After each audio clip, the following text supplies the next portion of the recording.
17º dia. Veja, creia, confesse. Nosso coração precisa ser guardado, porque dele procedem as fontes da vida. Dele procedem saúde e vida, mas do coração também podem proceder doença e enfermidade. Muito antes de uma doença se manifestar no corpo, ela existe no coração. O homem bom, do bom tesouro do coração tira o bem, e o mal, do mau tesouro tira o mal, porque a boca fala do que está cheio o coração. Lucas 6:45. Tudo aquilo que você fala mostra do que está cheio o seu coração, mas preciso dizer algo ainda mais poderoso. Tudo que você vê acontecendo ao seu redor procede do seu coração.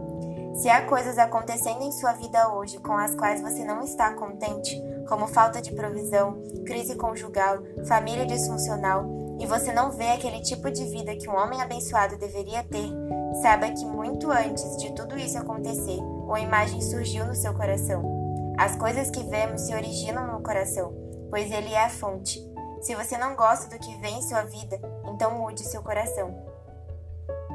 Imagens são criadas no coração.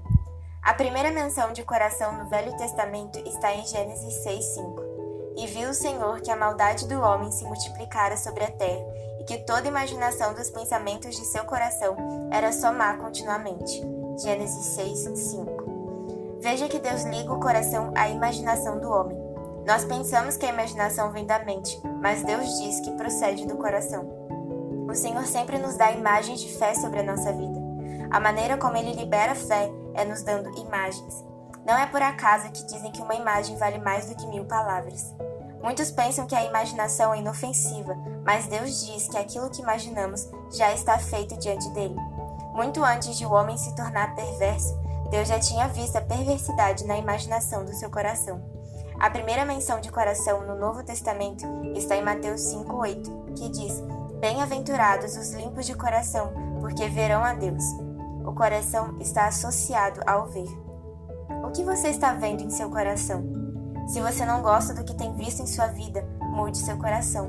Mude sua imaginação. Coloque as imagens corretas no coração. A Bíblia é um livro de imagens dadas por Deus para transformar seu coração. Nossa tendência, quando meditamos na palavra, é tentar entender, analisar e extrair o ensino do texto, mas a maneira de Deus é criar uma imagem no coração. No Salmo 1, o Senhor diz que o homem que tem prazer na lei do Senhor e nela medita é como árvore plantada junto à corrente de águas, que no devido tempo dá o seu fruto, e cuja folhagem não murcha, e tudo quanto ele faz será bem-sucedido. O Senhor quer que você se veja como essa árvore. Crie a imagem de si mesmo como essa árvore, verde, cheia de frutos e junto à corrente de águas. No Salmo 128, temos outra imagem de fé. O homem que teme ao Senhor come do trabalho de suas mãos e é feliz. Coloque essa imagem no seu coração e desfrute dela. Depois, o Salmo diz que a esposa é como a videira cheia de frutos, e os filhos são rebentos da oliveira. Em outras palavras, sua esposa é atraente como uvas maduras, e seus filhos são ungidos.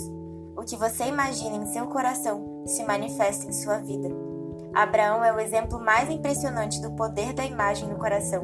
Ele era um homem abençoado, mas tinha um problema: não tinha filhos. O Senhor veio ter com ele e lhe disse: Ergue os olhos e olhe desde onde estás para o norte, para o sul, para o oriente e para o ocidente, porque toda essa terra que vês, eu te darei, a ti e à tua descendência para sempre. Farei a tua descendência como o pó da terra, de maneira que se alguém puder contar o pó da terra, então se contará também a tua descendência. Gênesis 13, do 14 ao 16. Deus sabia como Abraão se sentia abatido, por isso lhe deu uma imagem. Ele disse que sua descendência seria como o pó. Enquanto andava de cabeça baixa, ele viu o pó, que agora havia se tornado uma imagem de fé. Quem já foi a Israel sabe que aquela é uma terra desértica cheia de pó. Abraão agora podia olhar para o pó e ver a face de incontáveis filhos e descendentes, mas ele não tinha ainda nenhum. O que Deus estava fazendo com ele? Mudando sua imaginação no coração. Mude as imagens erradas. Em Marcos 11, o Senhor disse que precisamos falar à montanha, mas depois precisamos também ter uma imagem de fé no coração. Porque em verdade vos afirmo que se alguém disser a este monte, Ergue-te e lança-te no mar, e não duvidar no seu coração, mas crer que se fará o que diz, assim será com ele. Marcos 11, 23. Em Gênesis 15, vemos que Abraão havia se esquecido da imagem do pó. Então o Senhor vem ter novamente com ele e lhe diz: Eu sou o seu escudo. Veja o poder dessa imagem. Deus queria que Abraão visse como um escudo protegendo continuamente. Respondeu Abraão: Senhor Deus, que me haverás de dar se continuo sem filhos, e o herdeiro da minha casa é o Damasceno Eliezer? Disse mais Abraão: A mim não me concedeste descendência, e um servo nascido na minha casa será o meu herdeiro. A isto respondeu logo o Senhor, dizendo: Não será esse o teu herdeiro, mas aquele que será gerado de ti será o teu herdeiro. Então conduziu-o até afora e disse: Olha para os céus e conta as estrelas, se é que o podes. E lhe disse: Será assim a tua posteridade. Gênesis 15, 5. Abraão tinha voltado a se ver sem filhos. Como eu e você, ele ainda lutava com as imagens no coração. Precisamos hoje encher o nosso coração do futuro que esperamos ter.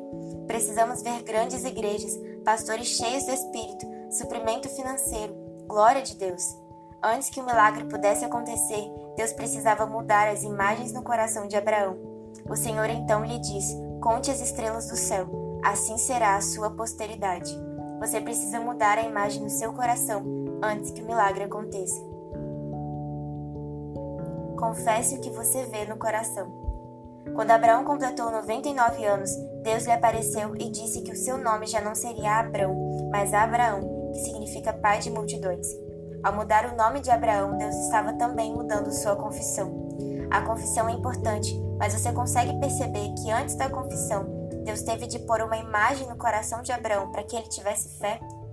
Tentamos fazer confissões sem antes mudar no coração aquilo que vemos por dentro. Mas não é assim na palavra de Deus. Primeiro mudamos a imagem no coração, depois fazemos a confissão. Algumas vezes isso pode demandar tempo. No caso de Abraão, foram 15 anos para que o seu coração pudesse ser mudado.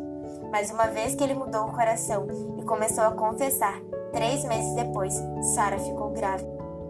Qual a base para dizer que foram 3 meses depois? Porque Deus apareceu a Abraão quando ele tinha 99 anos e disse que a criança nasceria em 1 ano. E Isaac nasceu quando Abraão tinha 100 anos. E o que aconteceu naqueles 3 meses? Deus mudou o nome de Abraão e de Sara. Abraão tinha cumprido a primeira parte da equação, crer em Deus, mas agora ele precisava também confessar. Deus então muda o seu nome. Abrão significa um pai grande, ou um pai exaltado, mas agora o Senhor diz que o seu nome seria Abraão, que significa pai de nações, ou pai de multidões. Quando Abraão se apresentava, ele agora dizia: Meu nome é pai de nações. É mesmo? Muito bonito. E quantos filhos o Senhor tem? Ele precisava dizer: Ainda não tenho nenhum, mas serei pai de multidões. Dá para imaginar Sara chamando-o na hora da refeição. Pai de nações, a comida está na mesa. Essa foi a segunda parte da equação. Agora Abraão cria e também confessava. O mesmo aconteceu com Sara. Seu nome antes era Sarai, mas agora seria Sara, que significa princesa. Ela tinha 90 anos, mesmo assim Abraão a chamava de princesa. E Deus pôs a juventude dentro dela novamente. O que você vê a partir do seu coração? Veja sua família abençoada. Veja-se cheio de vigor, saúde e unção. Veja sua igreja cheia de discípulos e do poder do Espírito. Veja-se dentro do mover de Deus em nossa geração. Veja sua vida cheia de prosperidade e suprimento. Imagens do coração se tornam a nossa realidade. Existe uma sequência simples em nossa mente. Imagens produzem pensamentos, pensamentos produzem palavras e palavras criam circunstâncias. Se queremos mudar as coisas ao nosso redor, temos de ir à origem e mudar as imagens. Tudo o que Deus faz, Ele o faz a partir de imagens. Antes de Deus nos levar a fazer alguma coisa, Ele sempre nos levará a imaginar a obra e sonhar com ela. Foi assim que Deus fez com Abraão. Ele lhe fez a promessa de que sua descendência seria muito numerosa, e então lhe disse: Olhe para as estrelas, Abraão. Olhe para a areia do mar. Enche sua mente com essas imagens. Não olhe para a sua idade, olhe para as estrelas. Não olhe para a idade avançada de Sara, olhe para a areia do mar. Devemos controlar as imagens que vêm ao nosso coração. É verdade que não podemos impedir que venham imagens erradas à nossa mente, mas podemos impedir que elas continuem ali. Não podemos impedir que um passarinho pouse em nossa cabeça, mas podemos impedir que ele faça um ninho. Em Números 13:33, temos um exemplo do poder de uma imagem errada. Os espias foram enviados por Moisés para verem a terra prometida, e ao retornarem fizeram o seguinte relatório: Vimos ali gigantes, e éramos aos nossos próprios olhos como gafanhotos, e assim também o éramos aos seus olhos. Eles se viam como gafanhotos e viam o inimigo como gigantes. A imagem que eles tinham de si mesmos era de gafanhotos. Isso explica porque não puderam alcançar muita coisa, afinal gafanhotos são insignificantes. O grande problema é que muitos não sabem quem são em Cristo, não se veem como Deus os vê e por isso cedem às ameaças do inimigo. Você se torna aquilo que imagina sobre si mesmo. Se nos vemos como fracos, assim o seremos. Se nos vemos como gafanhotos, eis o que nos tornamos.